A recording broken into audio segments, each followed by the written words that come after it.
दोनों की यादी अलग अलग। एक है 285 के अंदर में, एक है 261 में। नाम बता देता हूँ मैं आपको।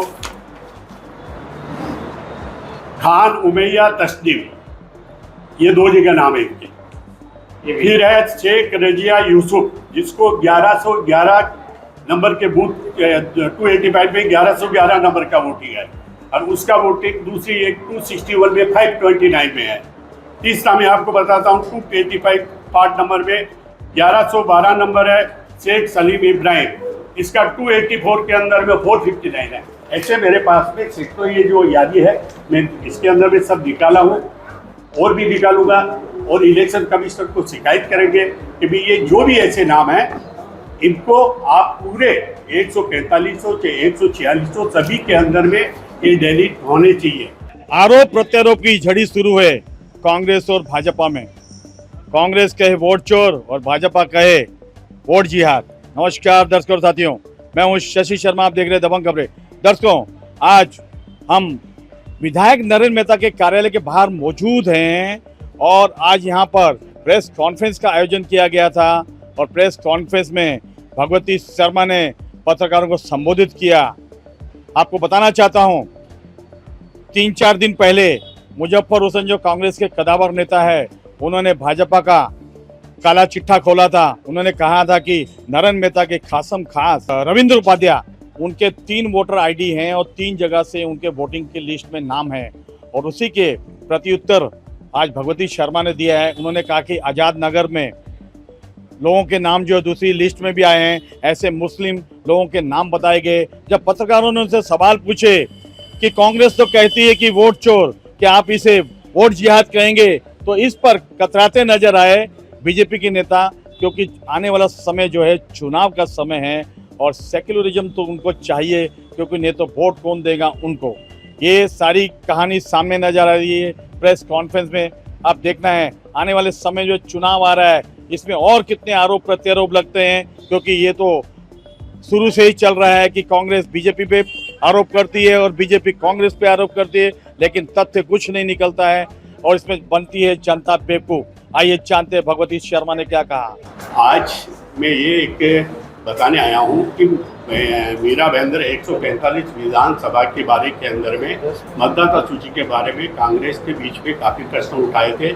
जो वोट जुड़े हैं उनके बारे के अंदर में, बढ़े हैं उनके बारे में किया था। उसके बारे में हमारे आमदार श्री नरेंद्र मेहता जी ने स्पष्टीकरण दिया था कि ये 59,000 वोट के अंदर में 16,000 अकेले 22 नंबर और 9 नंबर पे बढ़े, तो बाकी एवरेज देखा जाए तो कम है। हमारे को इस चीज़ के अंदर में कोई शिकीला शिकवत नहीं है, क्योंकि वोट बढ़ने चाहिए। जिस तरीके से आबादी बढ़ रही है, जिस तरीके से लोग आ रहे हैं, जिस तरीके से लोग एक जगह से दूसरी जगह जा रहे कर रहे हैं, उसका हमने स्पष्टीकरण दिया था।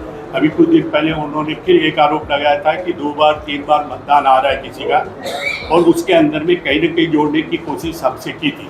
इसलिए हमको आज आपको बताने को आना पड़ा है कि ये खाली एक जगह की शिकायत नहीं है, ये हर बूथ की शिकायत है। जो हमने आपको बताया है, हर बूथ के अंदर में 2 बार 3 बार ऐसे नाम है जिनके एपिक नंबर अलग अलग है, फोटो सेम है।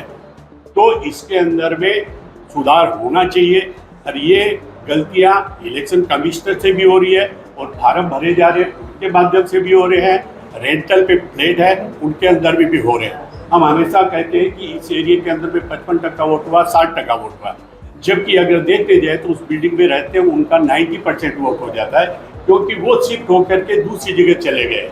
वो वहाँ वोटिंग कर रहे हैं, यहाँ वोटिंग नहीं कर रहे। तो ऐसे देखा जाए तो वहाँ 90% हो रहा है। हमने भी इलेक्शन कमिश्नर से ये सब शिकायत करेंगे अभी पूरा काम हमारा होने के बाद में, और मुझे विश्वास है कि भारत सरकार ने, इंडिया गवर्नमेंट ने, ये भाजपा सरकार ने, मोदी जी के नेतृत्व में इलेक्शन कमिश्नर ने एक SIR का जो अभियान चलाया है वो महाराष्ट्र के अंदर में भी आदेश दिया है। कुछ ही समय के अंदर में जब शुरू होगा तो इसके अंदर में हर बूथ की यादी क्लियर हो जाएगी, ऐसा हमें पूर्ण विश्वास है। भारतीय जनता पार्टी चुनाव में ये लिखेगी कि जैसे जितने भी दोबारा मतदान है, जो पार्टी उनको सूचना देती है 2 बार मतदान, 3 बार मतदान, कोई डेथ है, ऐसे वोटों की जो जानकारी दे रहे हैं उसको आप अपने संबंधित अधिकारी जो उस बूथ के अंदर में रहता है उसको सूचित करें, ताकि वो गलत वोटिंग 2 बार 3 बार नहीं हो।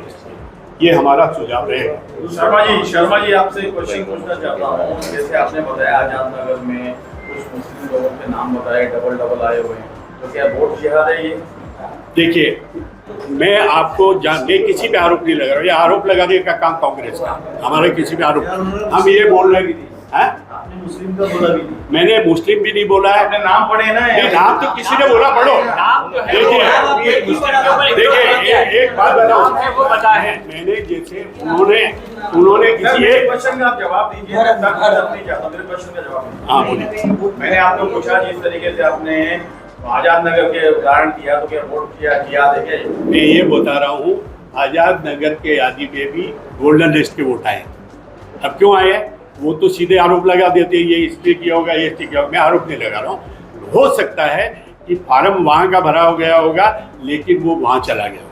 ये टेक्निकल मिस्टेक भी हो सकती है और कुछ लोगों द्वारा किया भी जा सकता है, लेकिन मेरे को उसकी जानकारी नहीं है ना। लेकिन ऐसा है तो उसकी जानकारी भी उनको देनी चाहिए, क्योंकि खाली एक व्यक्ति विशेष की नहीं। शर्मा जी, कांग्रेस ऑलवेज आरोप लगाती है कि वोट चोरी का आरोप लगाती है बीजेपी। देखिए, उनको कोई हक नहीं है। जब बिहार के अंदर में एसआईआर चला तो सबसे पहले इन्होंने कोर्ट में गए। क्यों गए कोर्ट में? जो आप बोल रहे हो वही तो खत्म हो रहा है ना, वही चीज में सुधार हो रहा है ना, फिर आप कोर्ट क्यों गए हैं? और आप जब ये है तो इसके लिए कोर्ट में जाना चाहिए आपको। आप बोल रहे हैं ना कि हम यहाँ पे कंप्लेंट करेंगे, नहीं सुना जाए कोर्ट। कोई भी एक तो कोर्ट में जाएगा, तो कोई कोर्ट में जाना ही नहीं चाहता है, क्योंकि गवर्नमेंट तो कर रही है। एसआईआर वो उसी का हिस्सा है। आरोप लगाया है, भाजपा की स्पष्टीकरण दे रही है। हम नहीं दे रहे, वो चुनाव के संबंध में नहीं दे रहे। जो आरोप मुजफ्फर सिंह ने जो किया है उसके ऊपर हम स्पष्टीकरण दे रहे हैं कि इस पे नहीं। हम ये ध्यान से सुनिएगा, हम ये कह रहे हैं कि जो वो बोल रहे कर रहे हैं वो काम एसआईआर के माध्यम से शुरू हो चुका है। उसका उनको स्वागत करना चाहिए कि भी उनको जब एसआईआर आएगा उस समय हम भी पार्टिसिपेट करके उनको ये जो वर्किंग की है वो बताएंगे, ताकि एकदम क्लियर हो जाए।